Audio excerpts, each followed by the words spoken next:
Welcome to the Nerdist Podcast number 894. That's a big number. This episode brought to you by Squarespace. If you need a portfolio, or if you need an online store because you made a thing that I keep telling you to do, and you want to sell that thing, you just want to show people that thing, or maybe just a blog. You got feels, man. Squarespace gives you everything you need to make your next move into a reality, and also beautifully designed templates and customizable features. You can create a beautiful website simply, intuitively, just add and arrange your content with the click of a mouse. Start your free trial today at squarespace.com. Enter the offer code Nerdist to get 10% off your first purchase. Hey, Katie, what's on the Nerdist Community Corkboard? I'm not here right now. Okay, I'll do it then. EJ Espinoza writes, I used to live in LA, but recently moved up to Santa Maria. I miss the art community of Los Angeles, so I launched my own small business called Artemunda.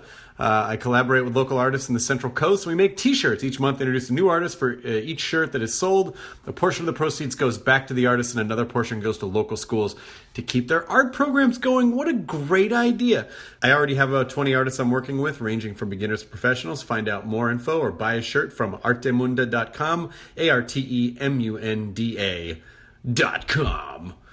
Kevin writes, I work with the American Cancer Society. We're launching a whole new way to fight cancer, CuraCon. It's a comic entertainment convention like many others, but unlike the others, the proceeds from CuraCon go directly to providing services for people fighting cancer and to fund research that will hopefully lead to a cancer-free tomorrow. It's a convention with games and cosplay and exhibitors and photo shoots, and simply by buying a ticket or becoming a sponsor or vendor, people are helping to support the cause of ending cancer. The first ever Curathon is being held at the Kellogg Arena in Battle Creek, Michigan, November 10th through the 12th. This year, and we're doing like a silent auction, professional cosplay photo shoots, free limited edition CuraCon shirt for all advanced purchase weekend passes. Also something really cool and novel, a VIP pass called The Lair. It comes with 2 weekend passes and an actual semi-private booth that you get during the convention for personal use. Tickets and info at curacon.org. CUREACON.org.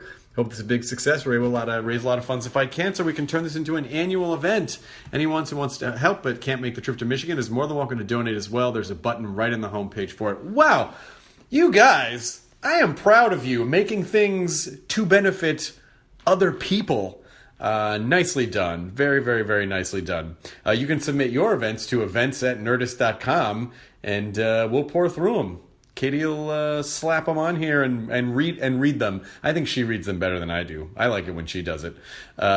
See, now these folks have made such amazing stuff, and I was just going to promote, I got some stand-up dates coming up. I'm such an asshole! These dates are to benefit no one but me. I am sorry. But I need to put these dates up somewhere. You know, right now, there's a website called Dead Frog with a hyphen in the middle of it. And Dead Frog /comedians, there's like a tour dates thing in there that I found. And that's where my dates are being listed. I really need to get on this internet thing. I just don't think it's going to last, to be honest. I don't buy it. Nice try. But September 28, 29, and 30, I'll be at Acme Comedy Company in Minneapolis. October 5th through 7, I will be at the Tacoma Comedy Club in Tacoma, Washington. Then the American Comedy Company in San Diego, October 19 through 21. Brea Improv, November 3rd, 4th. And then November 8th through the 10th, I'll be at the New York Comedy Festival at Caroline's. So, yeah, there's tickets for all that stuff on there somewhere. And yeah, I'm just doing a Norm Macdonald impersonation. I miss that guy. I wish he'd come back on my show. All right, this episode is Nick Swardson, my dear, dear, dear friend Nick Swardson, whom I adore. I love that guy so much. He's currently promoting Season 2 of Typical Rick, which is on cc.com. There's a network called Comedy Central that sounds vaguely familiar. And I love him. I don't know what to say. I love Nick Swardson. I fucking love him. And he's hilarious on the podcast. He's hilarious. If you get a chance, you should see him live. I adore this man. This episode also brought to you by Casper mattresses. They are outrageously comfortable. They are on a million podcasts. I'm sure you've heard about them, but it does live up to the hype. Real customers have said that Casper is like sleeping on brioche. How many times have you been stuffing brioche in your mouth and you've said to yourself, why am I not sleeping on this? And then I can just chew on it while I'm sleeping on it. Or how about this? Someone else said it was like the tinkling of baby laughter in the moonlight. That's a pretty solid review. Baby laughter is pretty comfortable, y'all. So if you had to compare sleeping on the Casper mattress to anything, what would it be? It's really easy. You order online. It's delivered right to your door in a compact. How the hell do they fit that in that size box? It's available in the US, Canada, and now in the UK. Shipping and returns are free. That's right. You're going to try it 100 nights. And if you're not satisfied, then just send it back. Get $50 towards any mattress purchased by visiting Casper.com/Nerdist. Use the offer code Nerdist. Terms and conditions apply. And now here's the Nerdist Podcast number 894, ever closer inching to 900. And now Katie Levine is going to start the thing. Nick Swardson, start the thing. Play the song. All right. Now entering Nerdist.com.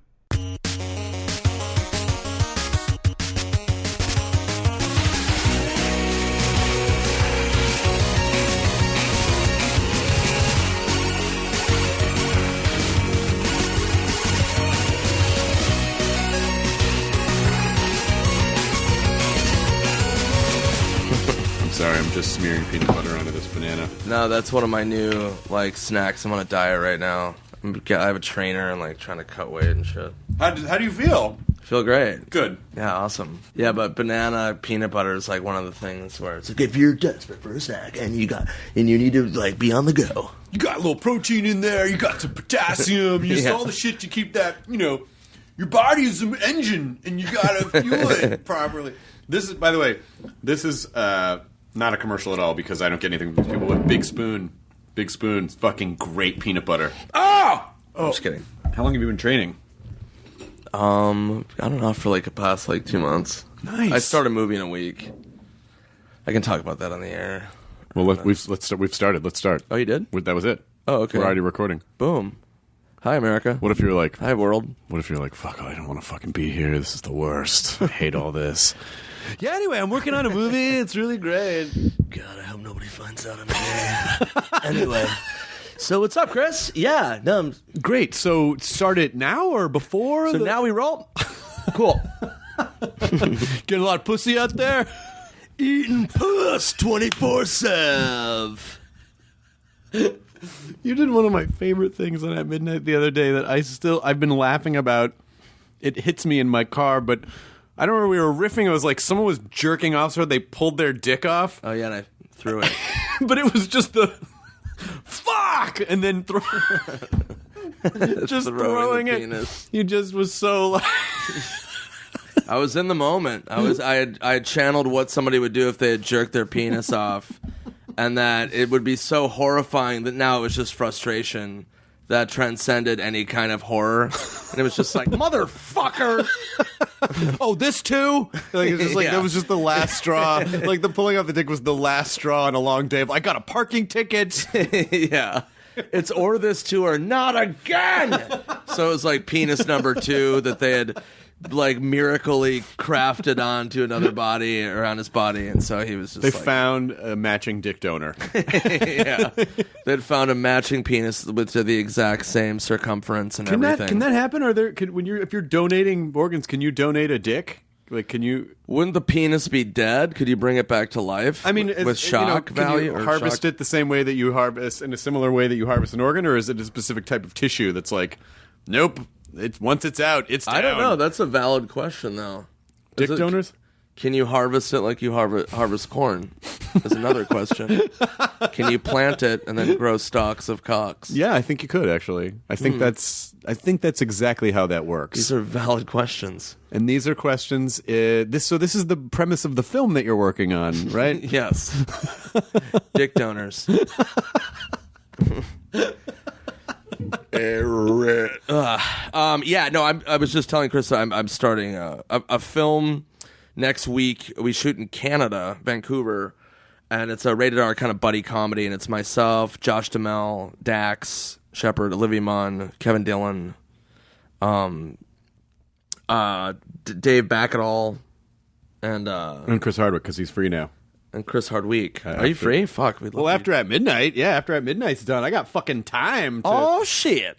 Talking Dead is only on Sundays. Other stuff, stand-up is on the weekends. Yeah. Are you on the road at the moment? I am after we film. We wrap like around Labor Day, and then I go on the road pretty hardcore until the end of the year, and then I do a new Netflix special. Where do you workshop material? I do clubs on the road. So, like, normally on tours, I'll do theaters and shit. But then to work out, like, I do clubs, and I kind of do anything. Like, I'll do clubs I started at. I'll do little clubs. I'll just do stuff to kind of fuck around. Where did you start? I started in Minnesota at the Acme Comedy Company. It's one of the best comedy clubs in the country. Yeah, it's a phenomenal club in Minneapolis. And I started there. And then I opened mic to 1996. And then it kind of just went from there. They made me the house MC at another club there after like a couple months. And then I just like really focused and then did the Aspen Comedy Festival. I got picked for that 6 months later. Why is Minneapolis such a good comedy city? Is it because it's so cold most of the year that people just like to go indoors and watch things? It's such a great... there's like a really great artistic community in Minneapolis. Yeah, I think it's kind of a combination of a lot of things. I think, weather, and also I don't know if it's like, it's really Scandinavian there, and I think I'm Swedish, and I don't know. I think they have a good sense of humor. They have kind of a funny sense of humor that's kind of bizarre. So I don't know if that attributes to it, but I don't know the perspective. I mean, it's a great artistic scene in terms of, theater and everything. Like, I don't know. It's really, really cool. I remember when I first saw you, I think probably Largo in like 90, it was in the 90s. And I was like, oh, you were this like wonder kid. He's like 23 or so. Like, you were really young. Really young. But also like way funnier than most people. Oh, thanks. So man. It's happened really fast. So long story short, when I was 16, I was in high school. I was a big drug addict, drug dealer. A lot of my friends were in gangs, disaster. A lot of my friends were just train wrecks and drug dudes. And so I got arrested in school. During school, me and my friends were smoking blunts. And then the cops came and arrested us. And we... we got arrested, obviously, and handcuffed, and then I talked my way out of getting expelled. And I had to go to court-ordered rehab, and then I had to kind of clean up my act. And then I turned to theater to get an easy grade because my grade's really bad. So that kind of started everything. I did theater, and I started doing comedy and improv within that theater company. Comedy Sports came to our school and recruited me and Colton Dunn, who's now on... Superstore. He was my best friend in high school. So me and him started improv together, and then we just completely... So comedy took the place of drugs for me, where I'm like so obsessive compulsive. So where I was so full into doing drugs, I was done with that, and then it became so immersed in comedy and became such a psychotic student of comedy. So I did improv, and then I started stand-up right out of high school. That's so... hearing that people that you don't know each other. It was like, I assumed you knew Colton, but I had no idea. Like, oh, okay. Well, there was something at that time in that group that, there was obviously something magical about that. Because he's, like, your guys' careers both, and it's not like you do stuff together. Yeah. But it's just crazy that you guys were friends in high school, so like bizarre. literally best friends, and you both have these amazing careers now. Yeah, it's so random. This school in St. Paul, Minnesota, and... it's really bizarre. I mean, it was cool when I worked on Pretend Time. I had this sketch show on Comedy Central for a couple years, and it was cool to like hire Colton, and then he did sketches and was a writer on it. So it was like a cool moment when this guy, you've been creating stuff. We would make videos in high school. We both performed for our senior graduation on stage and did like a whole skit. So it's cool in that respect to like come full circle, and both of us are in Hollywood. What was Gay Robot a whole show, or was it just a sketch on Pretend Time? No, Gay Robot started as a sketch on Adam Sandler's 5th album. So I was in his office, and he was like, hey, I'm doing another comedy album. We're doing sketches if you have any ideas or any voices or anything you can think of. And I used to do this voice around the office where I would go like, hey, guys, what's up? And people always laughed at it, and I'm like, what does that sound like? I'm like, well, it sounds like a gay robot. And this was like 10 years ago, 12 years ago. And then Sandler was like, you should think about that as a TV show. So we did a live-action pilot for Comedy Central. They shot that, and then they tested it, and they were like, the test audience says it's too gay, and it freaked them out. What? Yeah, Comedy Central, everybody. Comedy Central. What do you guys think about the show? Oh, it's a little too gay for what I'm comfortable with. This was my favorite part is they told me this. They go, well, we tested it in a room of your demographic. So guys in their like late 20s at the time. Late 20s, in a room there was like 20 of them and they watched it and they all were, they were like, yeah, this is gay and weird. I'm like, if you put a fucking room of 20, 25-year-olds and you ask them if a gay show, if they like it, they're going to be like, what? No, I don't fucking like it. No, what do you mean? Do I like it? Do I like it? No, it's weird. I'm like, you fucking idiots. Like, the show's called Gay Robot. Fucking assholes. And so they fucking canceled it. And then we put it on MySpace and everybody loved the show. And they're like, this is amazing. And I'm like, well, it's dead. Well, so great. Well, maybe but the idea of like the way that networks can focus group shows, like they just got like a random sampling of people in a mall, and like, what do you think of that? And they're asking them to be critical. Then everyone who normally was like scratching their buttholes and lining up Funyuns on the end of their dick for entertainment goes in and they're like, oh, now I am in a power position. So then they just start over criticizing. Like it's not an accurate way, not at all, to measure what people are going to watch. And it's essentially leading the witness. It's essentially going, okay, but I mean, I've been in a million focus groups with movies and stuff that we made, and fucking. It's the same thing where they're like, oh, what'd you think of this character? And like, oh, yeah, Hansu liked it. Okay, what'd you hate about him? And then nobody would say anything. And they'd be like, you must have hated something. I mean, like, what annoyed you? And then they would just, like, lead these people. And they're like, all right, well, I gotta say something. Yeah, his fucking face sucked, I guess. And it was just like, okay, his face sucks. It was just like, oh, my God. Like, what the fuck is happening? So we did Gay Robot then animated. And we shot and made that. And it came out really good. And then they canceled that. They didn't want to do it. And then... I got Pretend Time because they felt bad about canceling a million things on me. So they gave me that show, and then I just put Gay Robot on that. I was like, I'll just keep them alive because we had the robot still built from Stan Winston Studios. It's like $250,000 robot that was made for something else that we just redressed as Gay Robot. And so, it lived in these sketches, and then people still to this day keep trying to like get me to reincarnate it, but I've done every outside of claymation, or I don't know what the fuck to do with the Gaymation. Gaymation. Well, now it's done. The Nerdist presents Gaymation, Gay Robot.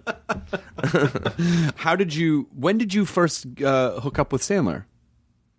When I first really hooked up with him was when he brought me into his hotel room. No. Yeah. That was No, he was a fan of my stand-up, so he saw my first Comedy Central special. He was in bed with his wife, and they were just channel surfing. And this is, 12, 13 years ago, and he just came across my first Comedy Central Presents, and then wrote my name down and came into the office and was like, has anybody heard of this kid? And all the young guys were like, oh, it's this Nick Swardson. Yeah, he's on Comedy Central. And he's like, I want to meet him. And so I came into his office. My manager called me, and, it was a surreal phone call. And he was like... I really like your comedy. I heard that you're a writer. We have this movie called Grandma's Boy. It's a broad PG-13 romantic comedy, but we want to make it hard R. So if you want to do a pass at it, I don't know why that's so funny. We want to make it hard R. Yeah, literally. And so he's like, would you have any interest? He's like, you can write yourself into the movie, whatever you want to do, whatever you want. And so I was like, yeah, and I used to do jokes about my grandma, and that's what kind of gravitated him towards that idea. And so, the rest is history. I rewrote it, and they loved it. Alan Covert, the lead, and Sandler, and then ever since then, I've been working with him ever since. He's like one of my best friends. And so I went on to doing that movie and other movies, and then his movies, producing, EPing, co-starring with him, and stuff like that. I remember a lot of the jokes about grandma, but something about like you could be a superhero to like your grandma, like, Nicholas, you're so strong. Oh yeah, lifting a gallon of milk. Yeah, that was a true story. My favorite was my two grandmas at the time. They both passed on from crystal meth. Yeah, and really affecting the elderly community. No, they both my grandmas fought over who the joke was about. So that's really sweet. They were all like, it's about me. And then they would pull knives. And then they murdered each other. Yeah. And that's how they died. They shivved each other on meth. But I didn't know the part about being a drug dealer in high school, because I knew you all. Didn't you also have a joke about like when you quit doing pot, Smoking weed, yeah. Yeah, you quit smoking weed, that you feel like a genius because like you remember stuff. Your memory comes back. Yeah, everybody thinks I'm this hardcore stoner because of Grandma's Boy and everything, but I don't smoke weed at all. I mean, I don't. The last time I smoked weed seriously, this is actually a pretty good story, was with Brian Posehn, of course, and this is, I'm gonna say, 18 years ago, possibly. Oh, wow. And it was at a party in the hills, in the valley, maybe Dave Rouse' house. And Brian was smoking a joint with Doug Benson, of course. It's two people that are completely guilty of Weird to doing go off brand like that, but all right. Let me just brace for this intel. Brian Posehn, Doug Benson. So they're smoking a joint. I'm like, you know what? I had a little buzz from drinking. I'm like, fuck it, man. I'm going to come back to weed. So I go, can I get a hit? And Brian's like, oh, yeah. So I take the joint, and I crush like 10 deep hits. This is not having smoked weed for like a while. And I crushed like 10 big hits, and then everybody was kind of like, whoa, because they know I didn't smoke weed. And then I grabbed a bottle of Captain Morgan's rum and just started drinking it. Jesus Christ. And then I go, and I start to kind of lose it a little bit, and I see Jackie Cation, and I go, can I get your car keys? And she was like, yeah, what's up? I go, I just need to go to the store. She goes, okay. She gives me her car keys. Oh, shit. Yeah. And then so I take her car, and I'm walking to my car, and I walk into Margaret Cho. And this was when Margaret was drinking a lot. And so we're both drunk. And I go, hey, Margaret. And she goes, hey, Nick, where are you going? I go, I'm going to the store. And she goes, are you okay? And I go, no. and then she just let me go. And then I just walked. And then I got into Jackie's car, and I'm driving through a neighborhood, which I didn't know. I lived in New York at the time. And I started to get so fucking high. And I'm not embellishing this at all. I started to think that I was in a dollhouse world. And all the homes were dollhouses. And I started to have a panic attack, and I decided to find a hospital. And then I couldn't maintain. I started to freak out. So I rolled down the window and started driving with my head out of the window. You know, to keep me alert. Keep me alert and awake and to not freak out. So then I'm just driving around, and then I just cut to, and I just wake up in a random hotel. I just got in a room. I don't remember like how I got into the room. And How I just did woke Jackie up. get her car back? I have no idea. I have no idea. And she called me the next day like, what the fuck? Now, And kids, we're laughing about this, but don't do that. Don't do that. Don't do. This is a We cautionary. laugh now. You're very lucky. You're so lucky you didn't murder anyone. Yeah, I mean, I think I wasn't as drunk as I was high. You know what I mean? So I think if, it wasn't, it was dangerous, whatever the fuck I was doing. But I think I quickly pulled over and found like a shitty hotel. So I think I realized that if I went any further, because I was just in like some residential, but yeah, it was do not fucking drink and drive or be fucked up and drive. That's so crazy. I mean, do you go get breakfast at that point? Or you're like, all right, well, you just. I was glad I was just not high anymore. I slept like really hard. I was just kind of like, oh, I made it. It's just one of those things when you think back to like all the stuff you do. I'm 40 years old now, and I think back to the fucking insanity I went through, and I'm just like, oh my God, I'm just glad I made it through all that shit. How did that happen? Yeah, so it was just chalked it up to one of those like, oh my God, all right, back to one. Do you ever think about, because I don't, your stand-up, you express things in such a, there are people who can write funny, and then there are people who are just naturally, just the natural way that you present a story is hilarious. Do you ever talk about, really heavy stuff on stage? I never really got into... I've dabbled with certain material I've written. I wrote some stuff about my dad dying and stuff like that I thought was pretty funny. Like, I did a bit about... I'd written a bit about thought of a bit about my dad died and he was 69 years old. And I'm so immature that I didn't want to say he was 69. So I just told people he was 68. So just because I didn't want to have to go like 69. Like, that's how immature and dumb I am. And so, and I had like more material about that, and then I just was like, oh, nobody wants to hear about fucking death, like in any capacity. So I just kind of bailed on stuff that was like got too, and it was always funny. I never got heavy-handed or like weird, dark or anything. But I just, I was always of the the school of like when people come to a show, they want to laugh and escape and not think Right. about the horrors of things. No, yeah, and because I did a lot of jokes about my dad dying in my last special, but it was interesting to test the line to see like, oh, people are okay with this, but then this other thing is just what like I could never make. My stepmother had an open casket, which I just think is such a weird thing because it's just like the most you take a family reunion and then it's like infinitely more awkward because there's a Right. person lying in the corner with just a coffin open, just and I had a little nephew who was probably like 4 or 5 at the time, and just like Dexter style he just kept like propping himself up on the coffin and just like poking my dad. And part of me was like, I don't know if I'm okay with this, but I was like, well, he's curious. And, Right. it was such a surreal. So I was I thought that was so weird and more morbidly funny.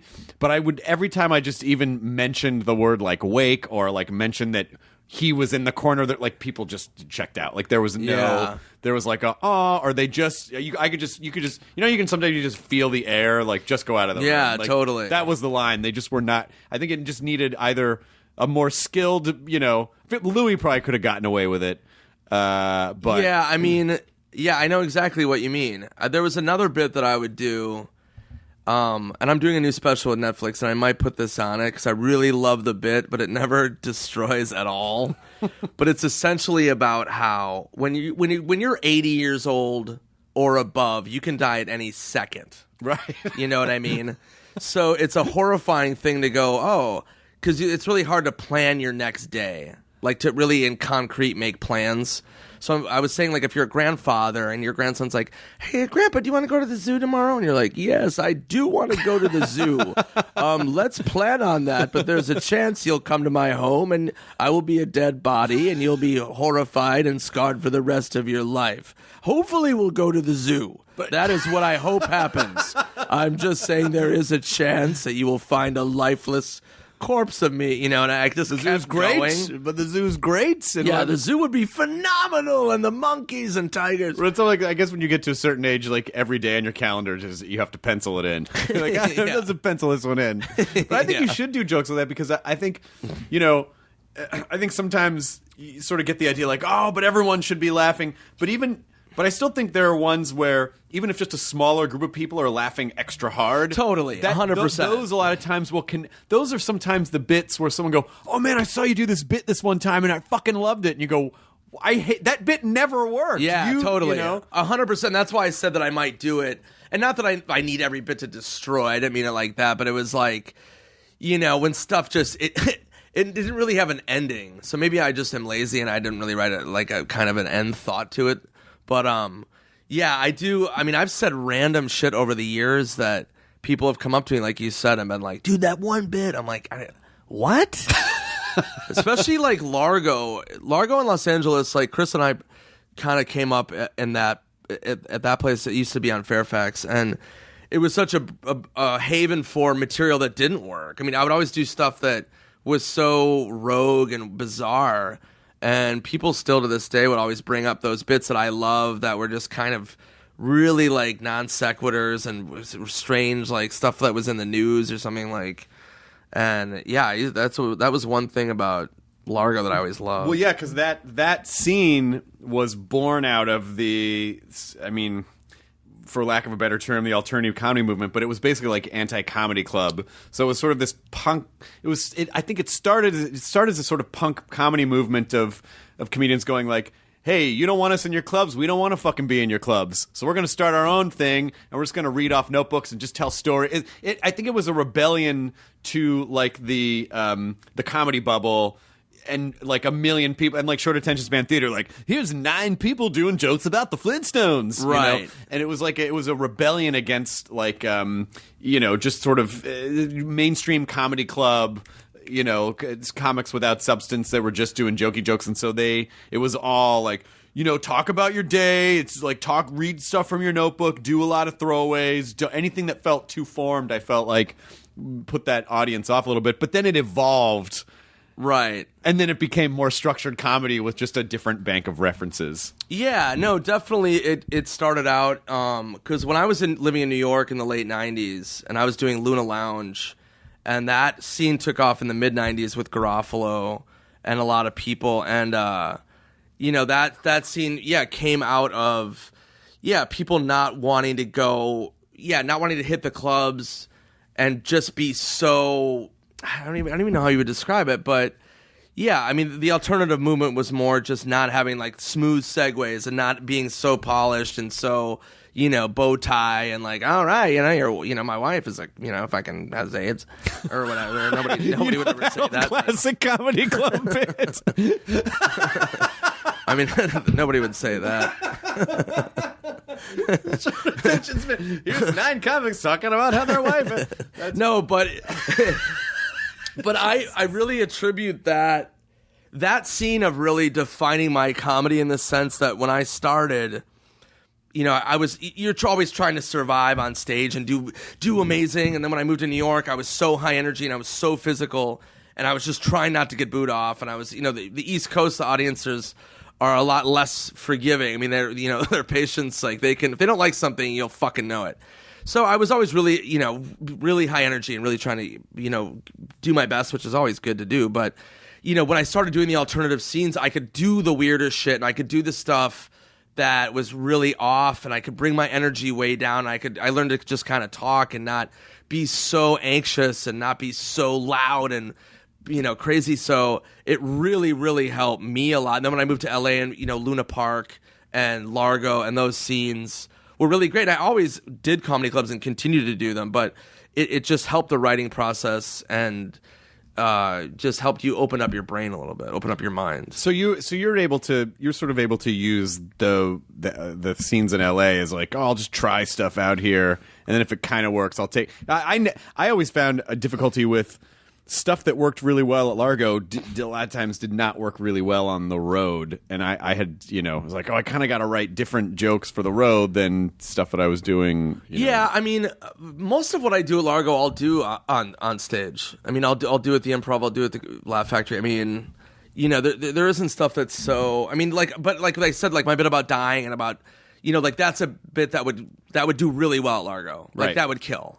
But if I did the Improv, like the audience would be like, they wouldn't be as on board. Right. You know what I mean? So in that sense, Largo was always good because you could go weird and dark and they would be with you. Right. Because they kind of expect that of, what that venue has to offer. Well, yeah, it really is about expectations of the audience. And if the audience, like a random sampling of people who come to the Improv or the Comedy Store or whatever, they don't come going, I wonder if I'm going to be challenged tonight. Like they want to just come and laugh at things that they understand pretty quickly and right. not anything where it's like, we're going to talk about death now, or we're going to talk about, Yeah, I mean, but I also, on the flip side, I would get mad at comics that would look down on me because I would do comedy clubs. So I remember young comedians would be like, you do the road? Oh, you do like comedy clubs? And I was like, yeah, I'm a fucking comedian. So then I hated what that scene spawned of like these fucking hipster,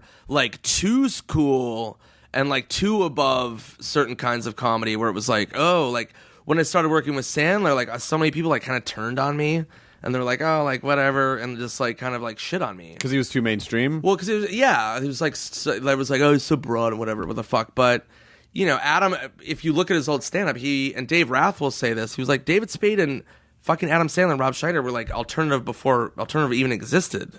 Like, he's like, they would go up and do like weird shit on stage and they would tank and they would do, bits with like outside the box. And he's like, it was so funny that people would like shit on them. And then, so it was, my point being like, there is that flip side where you can also be, a little small-minded if you get in that bubble of like, you do the road, and I was like, yes, I do the road. Comedians Also, do the road. if it's all just context too, because I think if you saw Sandler doing like the redheaded sweatshirt song and you didn't know who he was, and it was an alternative comedy venue, you'd be like, holy shit, right? That's crazy, but totally. But because it was contextualized in SNL and he was really famous and you knew what it was, that automatically made it mainstream. I mean, that's the thing about hipsterism is that hipsterism does not actually like things for their actual qualities. It only follows trends. So it's like, if that's popular, I can't like it. Like, well, then you don't really like comedy. You just like trends. Yeah. So like stuff because you like it. It doesn't matter if it's famous or not famous. Just like stuff because you like it. And if you like Sandler, then you like him. If you don't like Sandler for the reasons that you don't like the jokes, then that's fine too. But don't just make it a broad like, these people are in this box and I can't like them because I won't look cool if I like that thing. Yeah. No, I mean, it's funny. Like, just exactly what you're talking about, where I have people, watch movies that I do with him or watch stuff that I do on my own, and people are like, yeah, I mean, I laughed really hard at that movie. I mean, it was so fucking dumb, and I didn't want to laugh at it, but, it made me laugh. And I'm like, why don't you just say it made you laugh? Why are you filling in blanks that don't exist? Like, why are you, who's judging you? It's also really insulting. I think what you do is shitty, but... I did laugh at it. Like, why do you have to qualify it? It's insane because I did an Ivy League school once, and or borderline Ivy. It was like Wash U, which is like a really good school. I don't think it's Ivy League, actually. But I heard it was really good. And so I was doing it. It's in Missouri, St. Louis, I think. Anyway, I'm on stage, and these kids are, really smart, bright kids, and they're watching me, and I'm doing okay. This is, about 12 years, 15 years ago. And I do this joke, and I go, my cat's sick right now. I go, my cat has diarrhea, and I had to take him to the vet, and the vet's like, well, what have you been feeding him? And I was like, diarrhea. And the crowd, dead silence. And then some kid rolls his eyes in the front row, and I hear him go, oh my God, this is so stupid. And I fucking snapped. And I looked at him and I go, did you just say it's stupid? I go, I know it's fucking stupid. That's the point of the joke. I go, don't be above the fucking, I know it's dumb. That's why it's funny, it's so stupid. I fucking know that. You fucking idiot. Well, it's also like... And it's one of those things where, like, so much comedy is like, when people are like, oh my God, are you kidding me? It's just like, yeah, but some people are in on the joke too. Yeah. Like, some people are like... Which is funny because you think the person that acts like they're above it is actually... completely missing the point of it. Totally missing the point of it. Yes, because it's a very hard thing to explain with comedy. Like, I can't believe this person said that. Well, they were probably saying that from the point of view of a character that they were doing that is the most ridiculous thing that person could say. 100%. Not that is something that they believe. It's not like, I don't know why people sometimes take comedy like it's a lecture series. Like, everything that comes out of your mouth is 100% literal. Like, no, you have to look for the nuance and the context and the layers and understand the theatrics of it. It's not, I think people just get confused because they think one person's talking on stage, so it's like a speech. No, there's a whole narrative. Like, you have to understand what the story is and the meta story and the context totally and the person who's doing it and what they're about. Like, I think comedy sometimes is a little more, it's just a little more thought and work than I think, because I'm sure you've done a million colleges, and sometimes people don't understand that comedy requires a little bit of, it's like you can't just drop a raw steak and go dinner. It's like you have to prepare it. You have to make sure it's prepared properly. With comedy, you need a little bit of, Todd Glass is insane about it. You just gotta get the tables close. Just put the curtains behind there. Just put little candles on the, he's got all the. But there are a lot of things that really you can't just stick comedy somewhere and go, okay, comedy. Yeah, no. And I love doing colleges. I do a lot of colleges, and a lot of people hate them.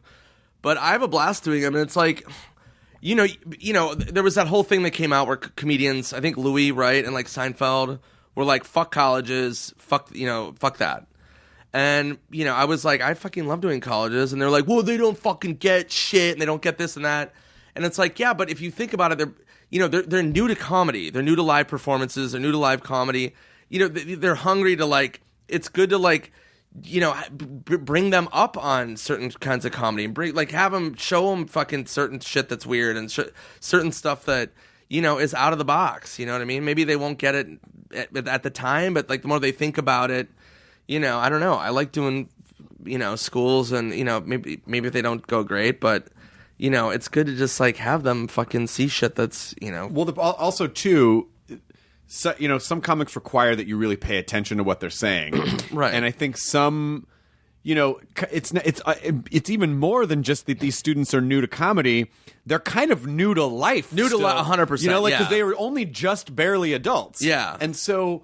it really, you have to live a little bit before you understand the irony behind the darkness in life and why it's okay to laugh at those things as a defense mechanism or to gain control over, to get some sense of control over that. And so you're basically, they've been in school probably they've been in school their whole lives. They have no life experience. And all of a sudden an adult, which they're normally used to seeing say things that they're required to, they have to take seriously, is now saying like pussy farts, and they're like, what? Like I think it's hard sometimes for them to process it. 100%. Because it's contextually weird for them.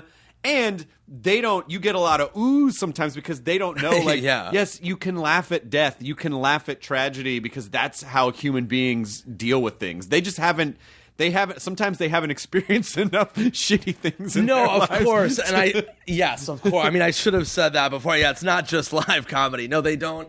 They don't have a lot of life experience, Some do. Some really do. But for the most part. But by and large, they have to kind of live a little bit to go, oh, okay, I get it now. Yeah, and you have to know your audience. I mean, like a lot of comics that I know that don't like colleges, I mean, they're married with kids and they talk about that, that perspective. And it's like, I mean, that's, really hard, for a lot of college kids to be like, what? I mean, even in my new set, I talk about having kids and stuff like that. And, they can't like wrap their heads around it. But, what was my point? I can't remember what I was saying. Fuck colleges? No. Okay, no, it's not the opposite. No. But also, like, again, coming back to context, like, know your situation, like, with people who hate, I guess, if I bring it back to Adam Sandler, like, all these critics, like, just hate, like, the movies and stuff, and it's like, well, just then don't see them.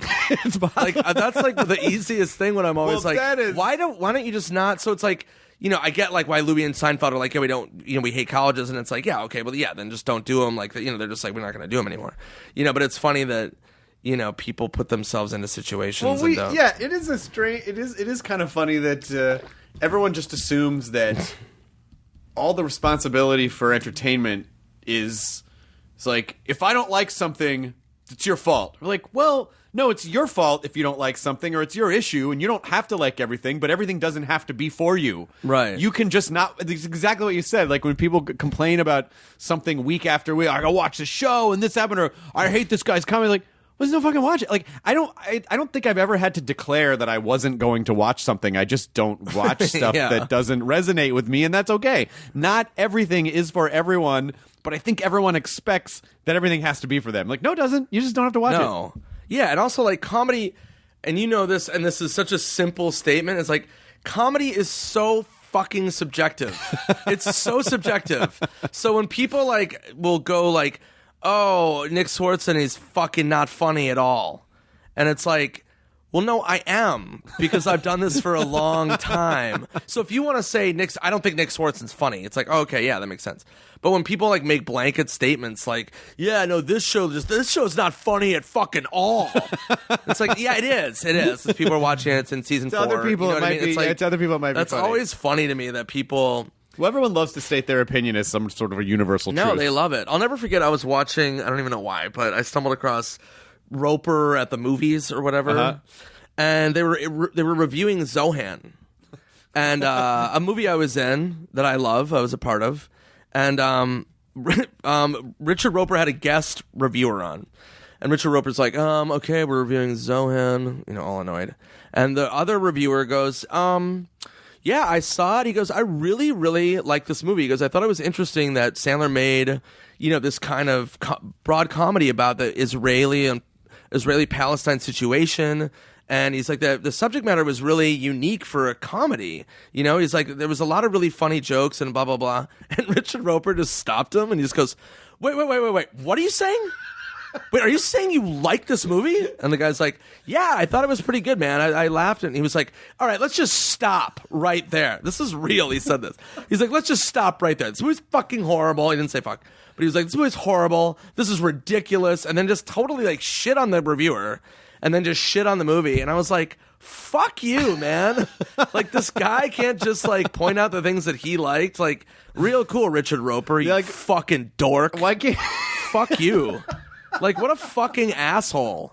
As opposed to him just saying, like, oh, okay, well, you can like the movie. I personally didn't like it, but that's my opinion and you have your opinion. I didn't like it, and here's why I didn't like it. And not like, what? He, like, literally cut this guy off like a fucking cunt. There's... Fuck Richard Roper. Listen, you have a lot of stuff to process. Sorry about the C. Guess what? Not sorry. Guess what? Not sorry.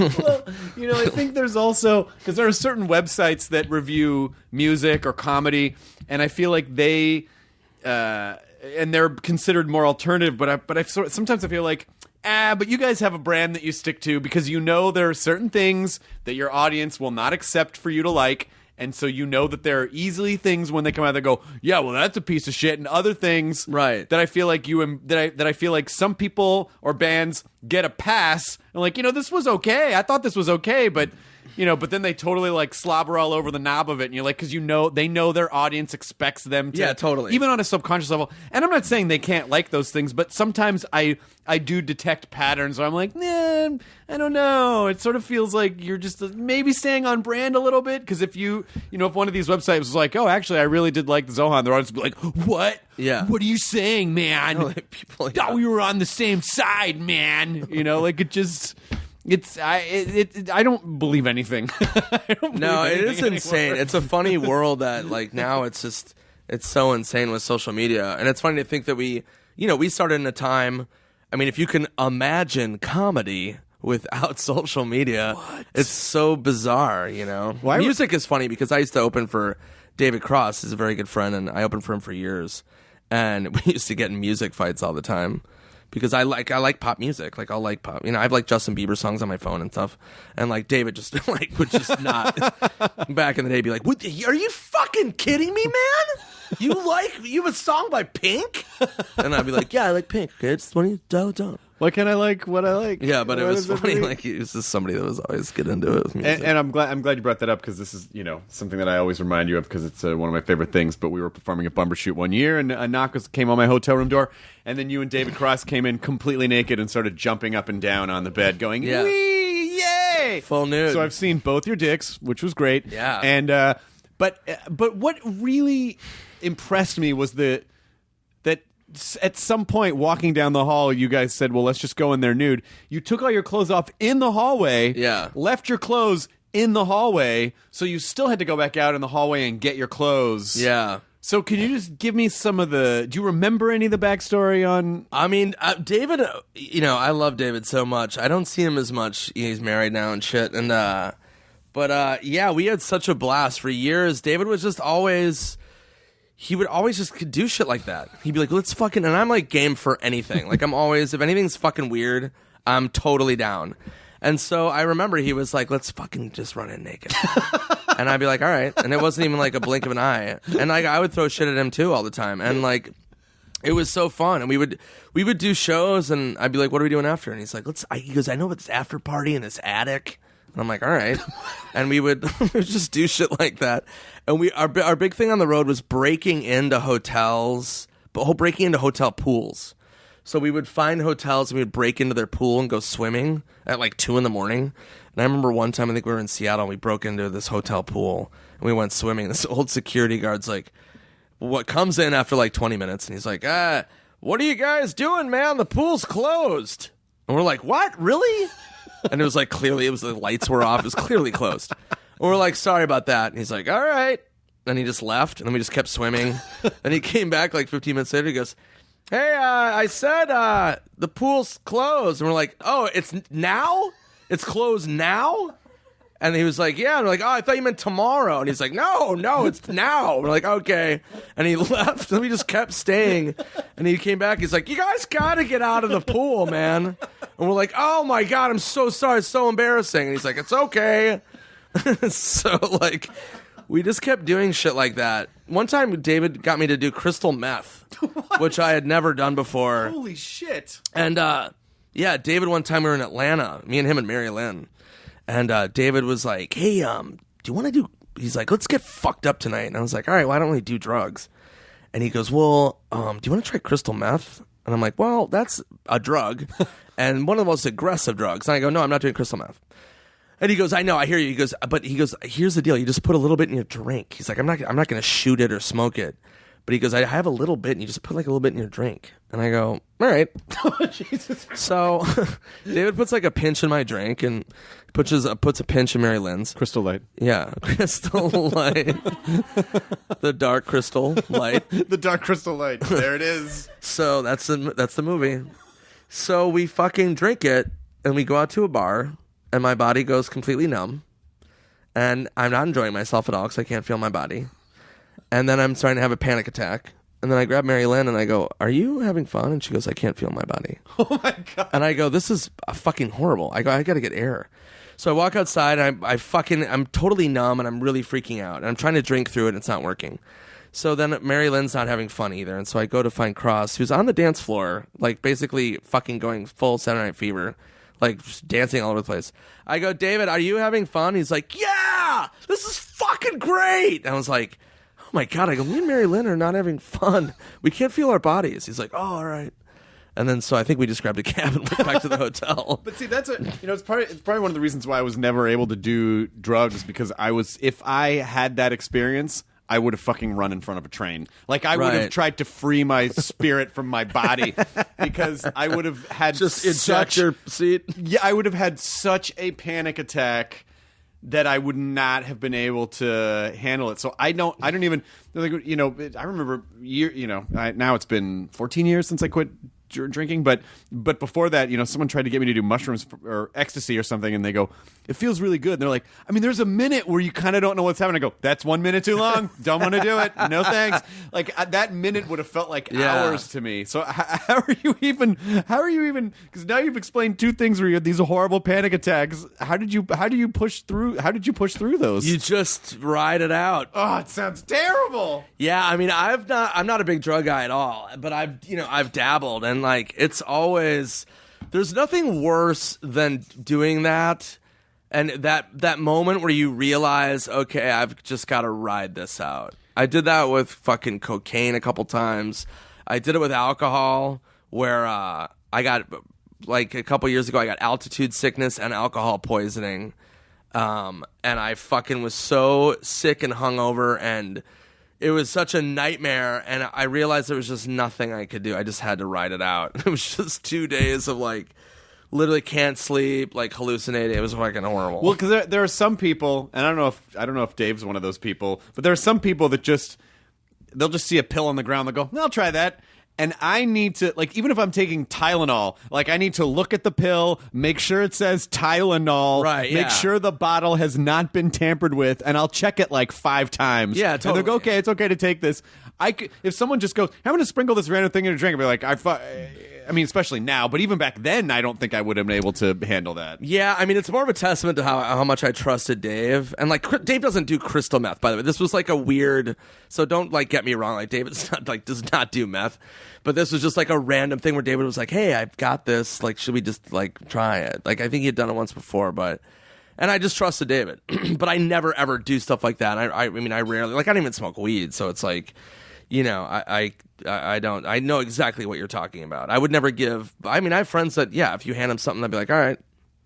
I mean, the thing for me with drinking was that at least it made me. It was one of the ones that made you feel like you're in control. Like, it almost makes you feel like you're too much in control. Or you're like, yeah. I'm fine, because you just feel, Even when you're out of control, you're kind of in control in a weird way. Like when I get shit-faced, which obviously I'm a notorious drinker, like a big drink. I don't drink as much as I used to, but yeah, I always liked getting like royally fucked up, because in my head I still like knew what was going on. I would never get to the point where I didn't know what was going on, and I thought it was funny if I was naked or like taking a shit on a house or something. When I would get drunk, I never felt like my brain was separated from my body. Like, right. If I ever had any kind of there's no existential weird like out or like I was never outside of my body drinking or looking down on my fucking child self, or there was none of that. You look in the mirror and you just see a wolf head. Like, what's happening? I had one too many sea breezes. Now I'm a wolf person? Why is my mom crying blood?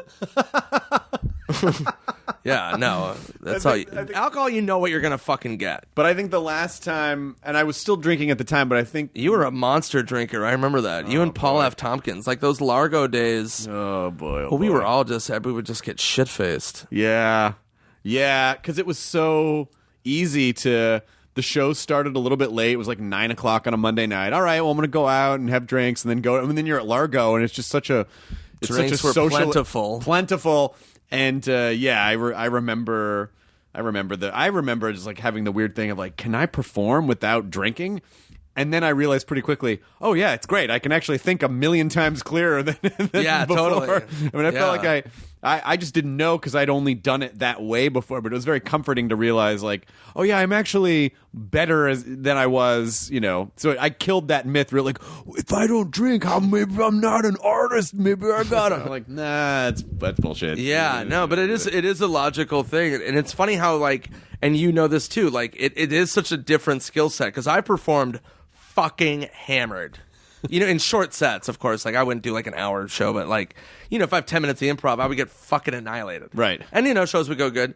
But then when I'm sober, it is like two different kind of mindsets. I mean, obviously it is.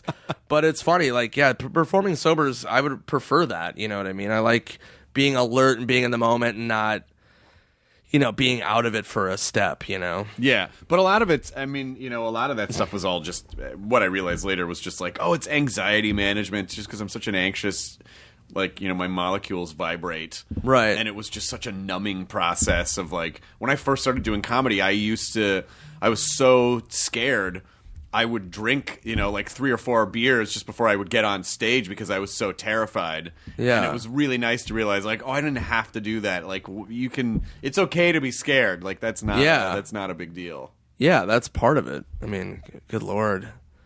Yeah, I mean, that kind of anxiety is, when I was starting out, I always kind of just channeled that when I would get on stage and use that, like, fucking horrified energy. I used to, like, almost vomit before I would go on stage. Oh, really? Oh, yeah. You always seem so comfortable to me on stage. Well, I'm talking, like, when I was, like, 19. When I gotcha. first started, just, like, that sheer terror. I mean, now I love it.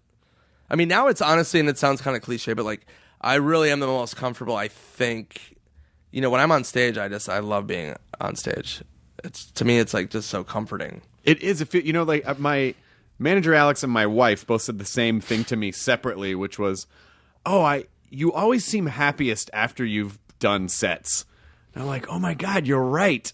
I mean, you just, because that, that's when you sort of feel like, oh, I'm doing what I'm doing. Like I'm doing what I do. Like, this is what I'm supposed to do. Yeah. Do you have this? I've experienced this even now. Like, when I do shows, if I have a show on the road that night, my day is kind of off. Like, my brain is so, like, knowing I have a show completely alters my demeanor, my mindset is off. Like, and an hour before I go on, I'm a complete mental patient. And then you get on Like, stage and everything's fine. Everything's fine when I'm on stage, but like, my state of my mind is so bizarre. It's like get really like tired and kind of morose and really weird. I don't know if that happens to you. Well, yeah, because I think, when I first started going on the road, I was like, oh, it's going to be great. I got all day. I can write all day. I can do other. And then you weirdly I don't really do anything. No. And I think part of it is, I think your body is subconsciously conserving energy for this like totally massive blast of energy that you have.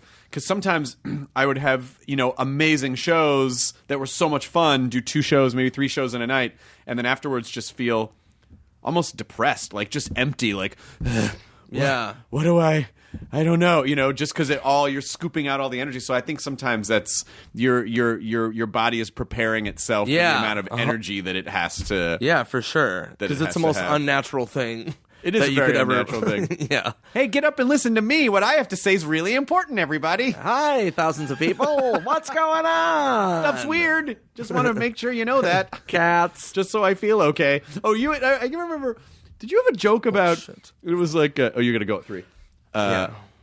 Did you have a joke about, where it was something about a movie preview or like coming this summer and it was just wolf pussy? No. I had a joke with the punchline wolf pussy, but that was not the setup. Okay. So I had a joke about a dramatic movie trailer for like a World War II movie. Like, mother forced to raise her children, her father or her husband, killed and blah, blah, and, in a world, and all they have is each other. And then I had a thing that was called Shit Factory, the movie.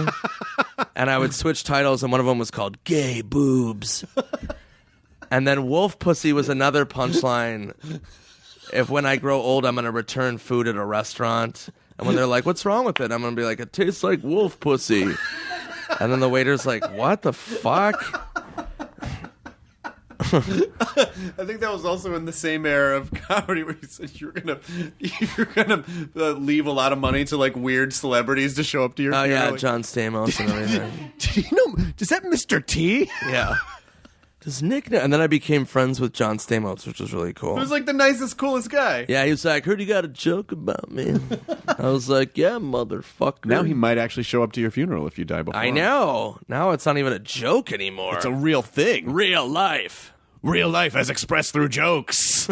Yeah. This really does taste like wolf pussy. I can't. This was just a joke. Swardson. So Typical Rick, where can people see Typical Rick? Here's a fun story about Typical Rick. Me and Simon Rex, a.k.a. Dirt Nasty, play two guys who are buddies. Best friends in Iowa. I moved to Hollywood to become the next Daniel Day-Lewis. He's kind of my tag-along friend, and then he ends up getting a lot more attention and befriending a lot everybody just because he's good-looking and clueless, and I work really hard. And so it's this kind of, not Dumb and Dumber, but an Odd Couple meets Dumb and Dumber type of thing. And yeah, it's streaming on Comedy Central. You can watch it on YouTube on Comedy Central's page.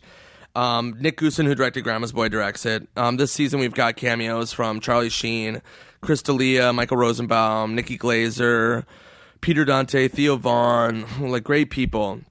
And the show is just, so is already canceled. So Comedy Central, so when I was on At Midnight, I was promoting a show that had already been canceled on a show that it was canceled. Yes. So I think that's almost unprecedented to be like, on a canceled show promoting a show that's canceled. That's like a canceled-ception. Like Yeah, that's just yeah. like so many layers deep. Canception. Well, I owe Simon Rex a huge apology because he showed up the day that it was like he was at the last show. Yeah, he came to a taping. Before everyone knew that the show was canceled. And it was after that show when everyone left that we told the crew, okay, we just found out, it's only a couple, we're only going to do a couple more weeks. And so Simon was booked for the following week. And so he came to see the show. Yeah. And I've known Simon since MTV days. Right. And but in the last handful of episodes, we decided that we were going to give everyone who had been on the show a lot a chance to kind of come back and say goodbye. Yeah, to the of show. course, So, and he understood that. so I felt really bad about that. He ended up not being on, and I remember shaking hands with him in the back of my head, going, "Oh boy, you sure you had to come to this one? I'm so sorry." Yeah, no, it's fine. He totally understood. Good. But you've always been amazing on the show, and I had a blast, and man. personally, I adore you, so I will do anything for you ever. So, Thanks, man. Well, the feeling is mutual, man. You're the best. I'm excited for you, and I'm excited that you're starting this new movie. Can you say what the movie is? It's called The Buddy Games. Great. And it's it's gonna be super fun. But I'm on camera, so I have a trainer now, and I eat really well anyway, but I'm eating good, and I have this trainer because I'm on screen with Josh Duhamel and Dax, and like I have like shirtless scenes, and I was just like, all right, I don't want to look like a fucking pile of mayonnaise. Josh Duhamel just looks like he was carved out of marble. Yeah, it's insane. Like even if he weren't famous, you would just drop your groceries and be like, "Whoa, who's this? Put this. I don't know why I'm presenting, but I Get inside me!" But he's the best dude ever. So it'll be fun. Excellent. Thank you, Nick Swardson. Love you, Chris. And I love you too. Enjoy your breed, everybody. Now leaving Nerdist.com. Enjoy your burrito.